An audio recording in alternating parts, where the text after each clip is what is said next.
Meus queridos irmãos,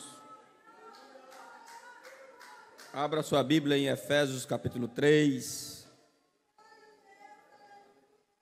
e o versículo 1, depois estaremos lendo o versículo 12.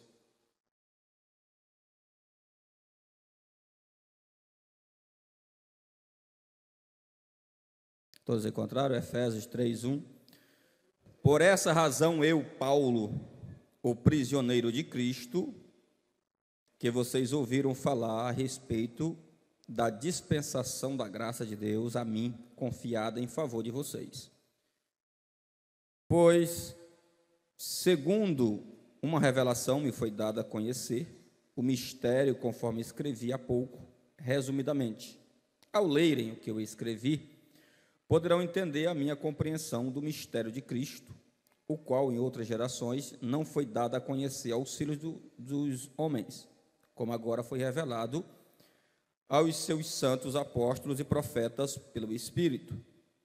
O mistério é que os gentios são cordeiros, membros do mesmo corpo e coparticipantes da promessa em Cristo Jesus, por meio do Evangelho, do qual fui constituído ministro conforme o dom da graça de Deus a mim concedida, segundo a força operante do seu poder. A mim, o menor de todos os santos, foi dada esta graça de pregar aos gentios o Evangelho, são insondáveis riquezas de Cristo, e manifestar a todos qual é a dispensação do mistério que durante tempos passados esteve oculto em Deus, que criou todas as coisas, e isso para que agora, pela igreja, a multiforme sabedoria de Deus se torne conhecida dos principados e das potestades nas regiões celestiais, segundo o eterno propósito que Deus estabeleceu em Cristo Jesus, nosso Senhor. Em Cristo temos a ousadia e acesso a Deus com confiança mediante a fé nele. Portanto, eu peço que não desanimem por causa das minhas tribulações em favor de vocês, pois isso é motivo de honra para vocês. Amém? Nós iremos conversar nesta noite sobre o mistério da revelação, o mistério revelado em Cristo. Nós vamos trazer a exposição aí do capítulo 3, do versículo 1 ao versículo número 13. Paulo, ele teve o privilégio de receber, de ser o ministro, de anunciar a palavra de Deus, de anunciar o Evangelho de Cristo. Deus, ele teve um plano antes da fundação do mundo, e este plano era para trazer, sim, a redenção para a humanidade e recriar todas as coisas. Isso seria feito na pessoa de Jesus de Nazaré. Agora, o apóstolo Paulo, ele como ministro, ele é escolhido, separado, para levar este Evangelho aos gentios e trazer a junção entre judeus e os povos das nações gentílicas que nunca ouviram falar desse Deus, para tirá-los da idolatria, do pecado, da prostituição e do adultério, e das forças demoníacas e dos desejos da carne e dos poderes do mundo, para eles servirem unicamente esse Deus, juntamente com os judeus que também iriam se converter a Cristo, se tornando um só povo. E essa carta, ela se divide em duas sessões. A primeira sessão, essa carta, ela vai do capítulo 1 e versículo 1 ao capítulo 3 do versículo 21, que vai tratar sobre a igreja nas regiões celestiais, ou seja, vai ser aqui um tipo de uma escatologia inaugurada. É o já e ainda não, ou agora e o ainda não, como diz a teologia. Ou seja, Paulo, pela fé, ele tem tanta certeza, mas tanta certeza, que a igreja vai morar nas regiões celestiais, que ele antecipadamente já diz que a igreja já está lá, nas regiões celestiais, de forma inaugurada. Mas ainda isso não aconteceu, porque essa escatologia ainda vai se consumar. E quando vai se consumar? A Bíblia diz que quando a trombeta tocar, os que morreram em Cristo ressuscitarão primeiro, e nós que estamos vivos seremos arrebatados e transformados, e para sempre estaremos com o Senhor nos ares.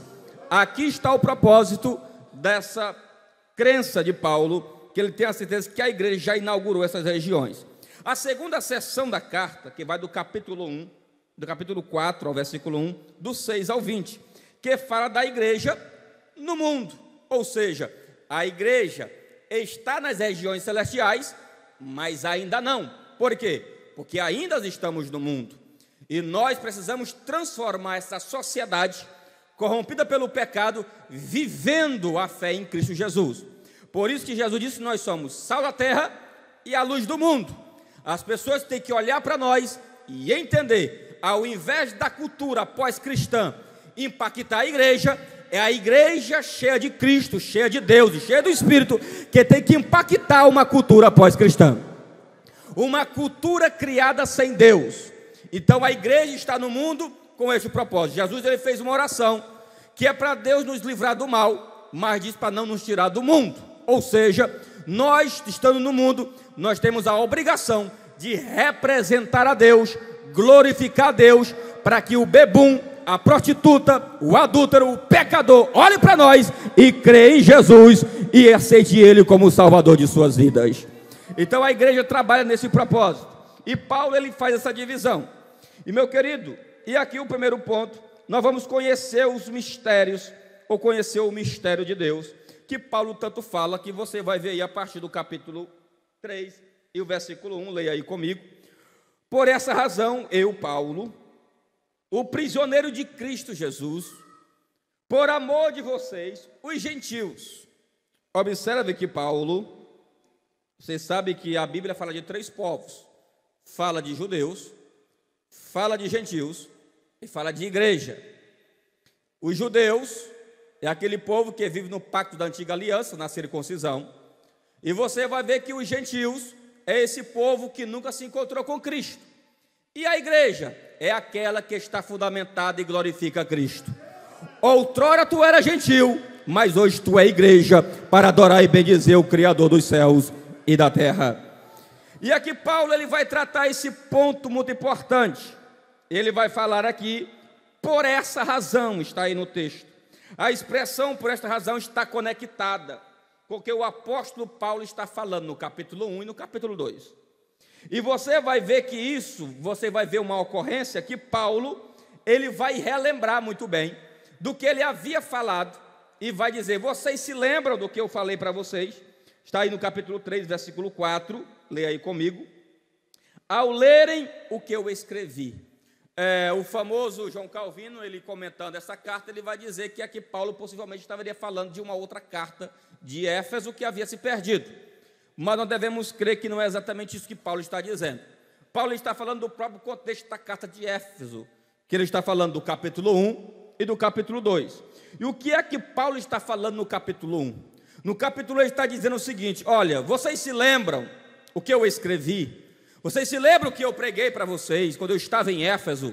Vocês se lembram quando eu falei para vocês? Ele diz, no capítulo 1, ele está falando para a igreja de Éfeso o seguinte, vocês devem bendizer a Deus, glorificar a Deus, exaltar a Deus, porque o Pai, o Filho e o Espírito trabalharam para santificar vocês, separar vocês do pecado, separar vocês da imundícia, santificou vocês, deu um banho de graça em vocês, deu o Espírito Santo para vocês. Então vocês, quando se reúnem, tem que glorificar o Pai, porque Ele arquitetou a salvação, tem que glorificar o Filho, porque Ele executou a salvação, e tem que glorificar o Espírito, porque Ele efetivou a salvação no teu coração. E hoje você é a igreja para bendizer e exaltar a Deus, porque você é salvo. Salvo em Cristo. O Pai planejou, o Filho executou e o Espírito efetiva essa salvação no teu coração através da pregação do Evangelho. E nisso devemos, Paulo está dizendo, lembre-se disso. Então ele fala da doxologia. E o que é a doxologia? É você glorificar a Deus. Não glorificar a Deus porque tem carro, não glorificar a Deus porque tem fazenda, não glorificar a Deus porque vai ser curado, glorificar a Deus porque você estava indo para o inferno e não está indo mais. O teu caminho agora é o céu de glória, onde você vai habitar para sempre com o Senhor. A Trindade, e ela sempre trabalha. O Pai, Ele é o orador, O Filho, ele é a palavra, o Espírito é o fôlego. O Pai prega, o Filho é a palavra e o Espírito é o vento que leva essa palavra ao teu coração. E hoje você está aqui dizendo: obrigado, papai, porque você me alcançou e você me salvou. A Trindade trabalha neste propósito. E você vai ver também que ele vai dizer o seguinte: você não se lembra também o que eu escrevi no capítulo 2? O capítulo 2 está falando o seguinte: vocês outrora eram prisioneiros do diabo, vocês outrora eram prisioneiros do desejo da carne, vocês outrora eram prisioneiros do mundo. O mundo dominava vocês, a carne dominava vocês, vocês eram escravos de Satanás. Hoje não são mais escravos nem do mundo, nem do diabo e nem da carne. Hoje são escravos de Cristo, prisioneiros de Cristo, adoradores de Cristo, para adorar e bendizer o seu santo e eterno nome. São livres, livres para bendizer o nome do Senhor. E Paulo, ele vai dizer o seguinte: olha o que ele vai dizer: eu, Paulo, prisioneiro de quem? De Cristo. Paulo, quando escreveu essa carta, ele estava preso na sua primeira prisão em Roma. Primeiro ele foi preso em Cesareia, ficou por um período de 1 ano. Depois de 1 ano ele foi transferido para Roma, onde ele ficou ali por 2 anos. Paulo ficou ali 3 anos preso. E nesse período ele está dizendo: eu não sou prisioneiro de Roma, e eu não sou prisioneiro de César, eu sou prisioneiro de Cristo Jesus, o Filho de Deus. Ele é preso por quê? Porque ele pregou o evangelho aos gentios, por ele levar o evangelho aos pecadores, e por ele pregar este evangelho, você tem que se alegrar, e você tem que bendizer o nome dele. Se alegrem, porque eu fui preso. Se alegrem, porque eu fui até morto. Se alegrem, porque o evangelho chegou a vocês mediante a pregação. A pregação foi levada a vocês. Por isso, meu querido, ele está dizendo: é honra para vocês. Então, quando o pastor ele apanha, ele é preso, ele é perseguido, não é para você se entristecer, mas é para você se alegrar e glorificar a Deus, porque você está sendo honrado, porque você alcançou a Cristo mediante a pregação do evangelho.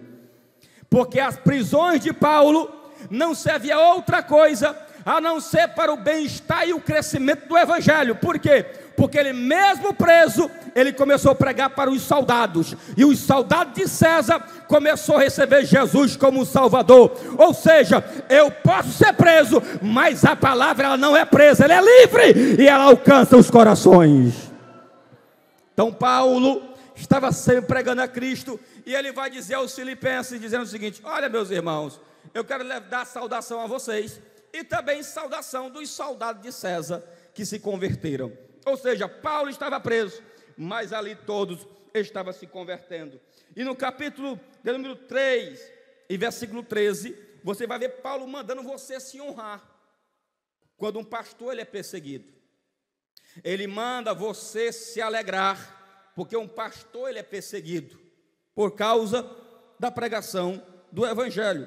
Está aí no capítulo 3 e versículo número 13. Portanto, eu peço que não desanimem por causa das minhas tribulações, por causa das minhas prisões, porque eu apanhei, porque eu naufraguei, porque eu fui mordido por uma serpente. Não fiquem desanimados por isso. Em favor de vocês eu fiz tudo isso. Isso é motivo de honra para vocês. Por quê? Porque por causa dessa perseguição foi uma honra para Paulo pregar o evangelho, sofrer pela causa do evangelho, para alcançar as almas para Cristo. Você está aqui nesta noite porque teve sangue, teve sofrimento, teve evangelismo, teve pregação, porque teve perseguição. Homens passaram por tudo isso, para quê? Para que um dia você esteja aqui, reunido, adorando e bendizendo o nome do Cordeiro. É isso que Paulo está dizendo. É isso que Paulo está dizendo. Não se desanimem, não se entristecem por isso. Ele vai dizer o seguinte, Efésios capítulo 4, versículo 1. Por isso eu, o prisioneiro do Senhor.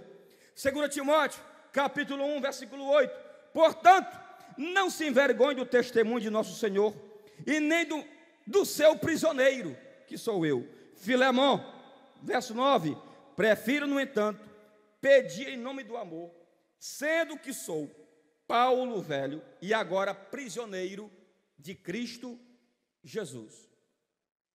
Todas as expressões de prisão que Paulo falou que estava preso, ele estava preso na sua primeira prisão e na sua segunda prisão. E ele sempre está dizendo que ele é prisioneiro de Cristo. Por quê? Porque ele sendo prisioneiro de Cristo, ele está dizendo o seguinte: a minha vida não me pertence a mais. A minha vida espiritual pertence agora a Cristo. Eu sou dominado por Cristo. A prostituição não me domina mais. O adultério não me domina mais. O pecado não reina mais em mim. Se hoje eu sou escravo, se hoje eu sou prisioneiro, não é do diabo, não é da carne, não é do mundo. Hoje, quem governa a minha vida e quem comanda a minha vida é Cristo Jesus, o Filho de Deus. Quando você vê um crente em adultério, quando você vê um crente que a vida dele é no pecado, é porque ele nunca foi prisioneiro de Cristo. Porque quem é prisioneiro de Jesus, ele não quer saber de outra coisa a não ser obedecer a Jesus de Nazaré. Quem é prisioneiro de Jesus, não tem Jesus apenas como Salvador, ele tem Jesus como Senhor, como seu dono, como seu possuidor. E só quem é dono de Jesus, só quem é escravo de Jesus, só quem é servo de Jesus. Então Jesus precisa te dominar. O vício não pode te dominar. Se é viciado na cachaça, a cachaça não tem mais poder. Se é viciado na droga, a droga não pode ter mais poder. Se é viciado no diabo da pornografia, não pode mais te dominar. Porque disse Paulo: eu estou crucificado com Cristo, e não sou eu que mais vivo, mas é Cristo que vive em mim. Deixa Jesus reinar em ti. Deixa Ele te governar. É isso que é ser prisioneiro de Cristo. E o prisioneiro de Cristo, ele não tem sua vida espiritual presa. A sua vida para pregar o Evangelho, não importa para onde ele vai. Não importa, porque o dever dele é fazer a obra. Se uma vez ele conheceu esse Evangelho, ele não pode se calar. E Paulo sempre, ele está pregando e anunciando. Para nós ir finalizando, caminhando por causa do tempo, nós vamos ler no capítulo 3, versículo 2 e 3. Se é que vocês ouviram falar a respeito da minha dispensação da graça de Deus, a mim confiado em favor de vocês. Pois segundo uma revelação me foi dado a conhecer o mistério, conforme escrevi há pouco, resumidamente. Ele falou no capítulo 2, no capítulo 1 e capítulo 2, sobre esse mistério, que ele falou no capítulo 1 e versículo 2. A expressão, se é que vocês ouviram falar, trouxe um grande problema no meio dos teólogos, porque Paulo passou 3 anos em Éfeso. E se ele passou 3 anos em Éfeso, então todo mundo ouviu Paulo pregar. Então Paulo, ele usa uma expressão que causa dúvida. Se é que vocês ouviram eu falar, de quê? Desse mistério, da salvação. Então, ele diz, então Paulo não é o autor dessa carta, porque se ele fosse o autor dessa carta, ele tinha certeza que ele passou 3 anos e meio em Éfeso, e ele pregou e todo mundo ouviu. Só que os teólogos se enganam, porque nós devemos entender que quando Paulo sai de Éfeso, a pregação do Evangelho continua, e novas vidas continuam sendo salvas. Segundo, esta carta não ia só para Éfeso, era uma carta que andava em todos os lugares, era uma carta que circulava. E Paulo diz o seguinte: se esses tem poucos aí que ouviram eu falar desse mistério, então Paulo, ele promove e anuncia, dizendo, eu recebi essa dispensação. A palavra grega dispensação, ele é um mordomo, ele foi chamado para administrar este Evangelho, para administrar essa pregação, para ensinar essa pregação. E ele fez isso como? Porque ele foi chamado pela graça. Ele é o pior dos pecadores, ele é o menor dos santos, mas ele foi alcançado por essa graça, para anunciar. Para ele é um privilégio, para ele é uma honra. Irmãos, não tem uma coisa mais doce, e não tem uma coisa mais gostosa, que você pregar Jesus de Nazaré.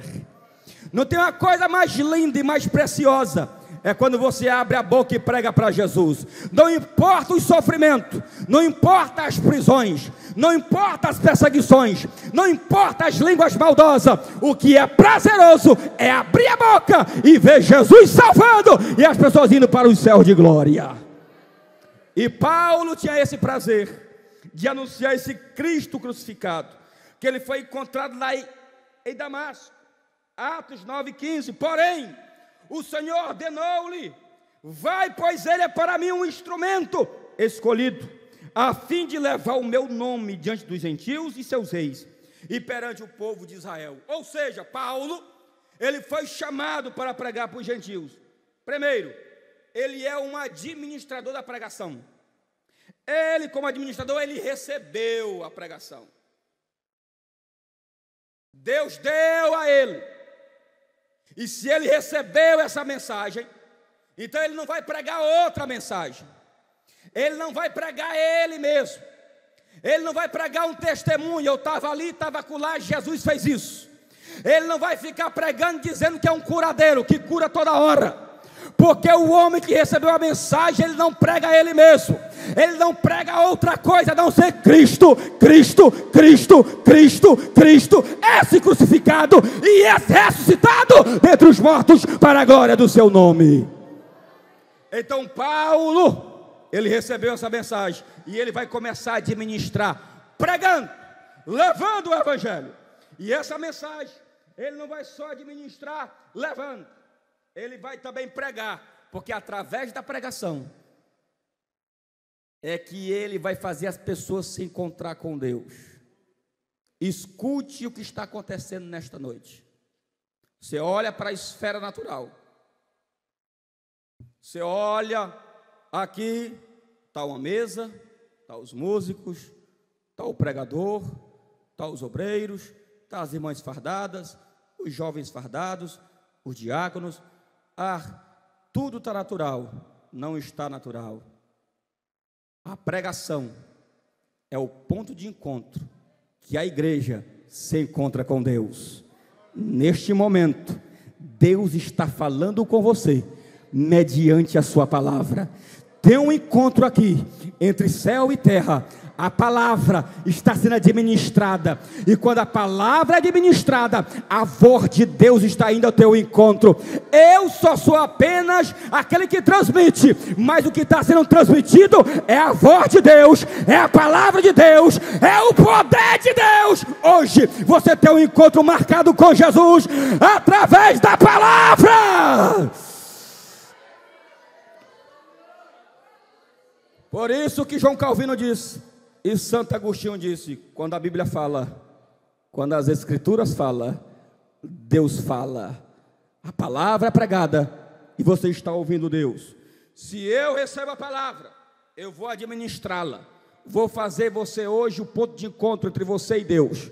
Depois, você é o ouvinte. E você vai administrar essa palavra agora. Você está ouvindo. Quando você ouvir isso daqui, você vai para casa e você vai administrar essa palavra. Como? Ou eu vou receber, ou eu vou rejeitar. Se você ouviu esta palavra, dizendo não peque, e você peca, porque você rejeitou a palavra, administrou de forma errada. Mas se você sair daqui, a responsabilidade não está mais comigo. Quando terminar esse culto, a responsabilidade é sua. Eu entreguei a palavra. Não peque, não faz, glorifica a Deus, porque você é salvo. Glorifica a Deus, o teu nome está escrito no livro da vida. Você sai daqui dizendo obrigado papai, obrigado Jesus. Guarda a palavra, e essa palavra quando entra, ela não entra no coração de pedra, ela entra no coração de carne que tem vida para adorar e bendizer o nome do Senhor. A responsabilidade é sua. Você vai administrar a partir de agora. E esse, o quê? Esse mistério que vai ser falado agora. E esse mistério que foi revelado a você e a nós. O que é esse mistério? Está no capítulo 3, versículo número 5. Qual em outras gerações não foi dado a conhecer aos filhos dos homens, como agora foi revelado aos seus santos apóstolos e profetas pelo Espírito? Ora, o que foi revelado a Paulo e os profetas do Novo Testamento, e não foi revelado aos profetas do Antigo Testamento. O que é que Paulo está nos dizendo com isso? Paulo está falando da união de judeus e gentios? De fato. Mas só que no Antigo Testamento, Abraão ouviu falar que um dia haverá uma junção de judeus e gentios para servir a Deus. Leia comigo Gênesis capítulo 12, versículo 3. Abençoarei os que te abençoarem, amaldiçoarei aqueles que te amaldiçoar. Por teu intermédio abençoarei todos os povos da terra. Abraão, todos os povos. Deus estava avisando no Antigo Testamento. Gênesis 22, 18. Por intermédio dos teus inúmeros descendentes, serão abençoadas todas as nações da terra, porquanto tu me obedeces. Mais uma vez, Deus está anunciando no Antigo Testamento que vai alcançar os gentios. Isaías 11, 10. Naquele dia, a raiz de Jessé, que se erguerá com um sinal para os povos, será procurado pelas nações, e a sua morada se cobrirá de glória. Mais uma vez, o profeta Isaías recebeu a informação que as nações, os gentios, seriam alcançados. Ora, mas o que Paulo quis dizer com relação aos judeus e gentios, que não foi revelado aos profetas do Antigo Testamento, ele está dizendo que os judeus não vai ser mais aquela antiga teocracia, que os judeus são especiais, que os judeus estão acima dos gentios. A revelação que Paulo teve pelo Espírito é que há mesmo direito, as mesmas promessas que os judeus têm em Cristo, você terá também. A mesma coisa que os judeus vão ter: promessa, Espírito, glória, cura, justificação, expiação, santificação, tudo que eles têm, porque eles se achavam privilegiados. Só o reino é deles, só o reino pertence a eles. O mundo tinha que vir ao encontro deles. Agora não. Agora acabou essa de os judeus serem especiais. A questão não é que corre o sangue de Abraão em suas veias. A questão é diferente. Não é o sangue de Abraão que tem vez. Que tem vez agora é o sangue de Jesus. O mesmo direito que os judeus têm, você também tem. Se eles são herdeiros dos céus, você também é herdeiro do céu. Se você tem direito do Espírito, eles também têm direito do Espírito. Quem está em Cristo tem o direito da presença da glória de Deus. Mesmo povo, mesmo nível, não faz diferença. Acabou para os judeus dizer: aquele lá é um cachorro, aquele lá é um porco, aquele lá é um animal impuro. Acabou, não tem essa mais. Hoje não somos mais animais impuros. Hoje nós somos purificados pelo sangue de Jesus e herdeiro da glória e co-herdeiro de Cristo. E aí, o que é que você glorifica? Porque hoje as pregações estão assim, humanizando Deus, divinizando os homens. Jesus morreu por ti, porque você é especial. Jesus morreu por ti, porque você é muito caro. Eu quero dizer para você, que Jesus não morreu por você, não é porque você é especial. Não. Para de rodar em torno do teu umbigo. Ele morreu por ti porque você é pecador e necessita da graça de Deus. Jesus não morreu para promover o teu nome, para dizer que você é caro e é especial. Jesus morreu para promover a glória de Deus. Tudo gira em torno dele, nunca é você, tudo é ele. Ele criou o mundo para a sua glória. O mundo caiu, ele reconstruiu o mundo novamente para a sua glória. Ele enviou o Filho para morrer para a sua glória. Ele ressuscitou o Filho para a sua glória.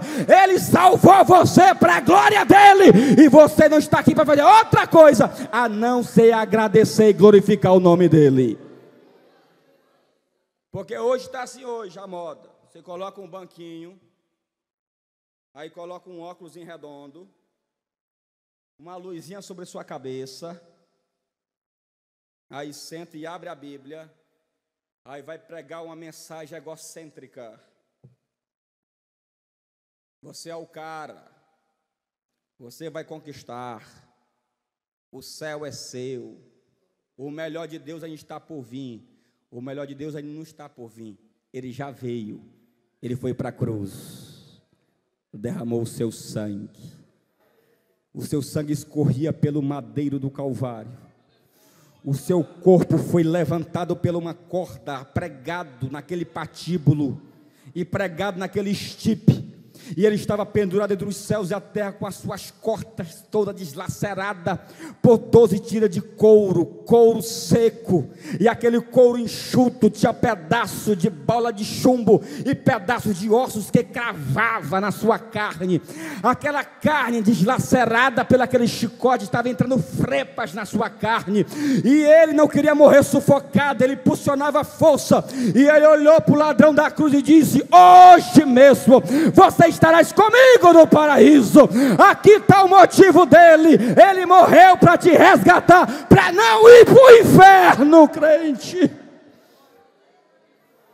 Tire a ideia que ele morreu porque você é especial. O maior objetivo de Deus é a sua própria glória, e o maior amor de Deus é Ele mesmo. Entendem isso? Agora, uma coisa você tem que compreender, entenda e coloque na mente e no coração de vocês, que a questão de Ele nos resgatar tem o propósito para os anjos glorificar e a terra glorificar. Irmãos, Deus não divide sua glória com seu ninguém. Quando Abraão conversou com Deus, ele disse: eu sou pó e cinza. Quando Paulo vai dizer, diz: eu sou o pior dos pecadores, eu sou o menor dos apóstolos, eu sou o menor dos santos. Paulo nunca se exaltou, Paulo nunca disse que é especial. Por quê? Porque o que ele mais era apenas um pecador, e Deus, pela sua irmã, é amor incondicional. A igreja não fez nada para alcançar Jesus, foi Jesus que fez tudo para alcançar você, e Ele não vai dar esse mérito para você, o mérito é dele, e nós estamos nesta noite para reconhecer que ele morreu para a sua glória. Entendem isso?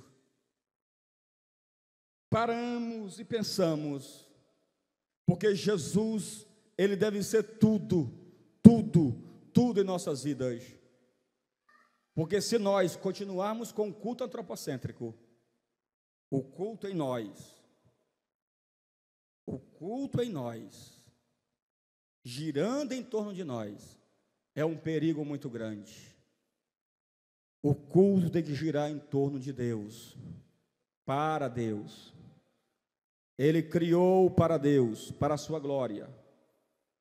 Por isso que naquele dia, Paul Washer faz essa bela ilustração. Naquele dia, quando ele condenar os homens ao inferno, toda a criação vai aplaudir, porque ele disse para os planetas: girem em torno da sua órbita, e os planetas adoram obedecendo. Ele disse para o sol brilhar, e o sol se rende e brilha. Ele diz para a lua aparecer, a lua se rende e aparece. Ele coloca as estrelas e chama cada um pelo seu nome, cada um atende e se rende à sua voz.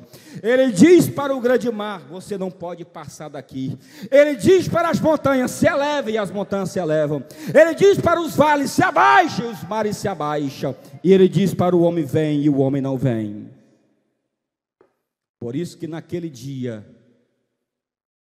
quando até o julgamento dele, o juízo dele, jogando os homens no inferno, vai ser motivo de glória e louvor para ele, porque a sua justiça é perfeita. E que nós possamos, nesse dia, glorificar a Deus pela sua multiforma da sua sabedoria. Porque a sua sabedoria, ele lhe dá a capacidade de criar, de ser o arquiteto, ele planeja. O poder lhe dá a capacidade de criar. Ele criou os céus, e a criação adora Ele, mas a a formação da igreja, a unidade de dois povos estranhos, gentios e judeus. Naquele dia, os 24 anciãos, que representam todos os povos de todas as épocas, judeus e gentios, vai estar lá como um só povo, cantando: Santo, Santo, Santo, Santo, é o Senhor dos Exércitos, digno é o Cordeiro, porque foi morto e com o seu poder, a ele a autoridade, a ele a glória, a ele o louvor, ao Cordeiro, meu querido, ele morreu por você, por isso toda honra e toda glória para ele. Deus me livre se eu pregar para a minha glória, Deus me livre você cantar para a sua glória, Deus me livre nos reunir para a nossa própria glória. Isso, essa glória ele não divide com seu ninguém, somente a ele para sempre, é glória pelos séculos eternos.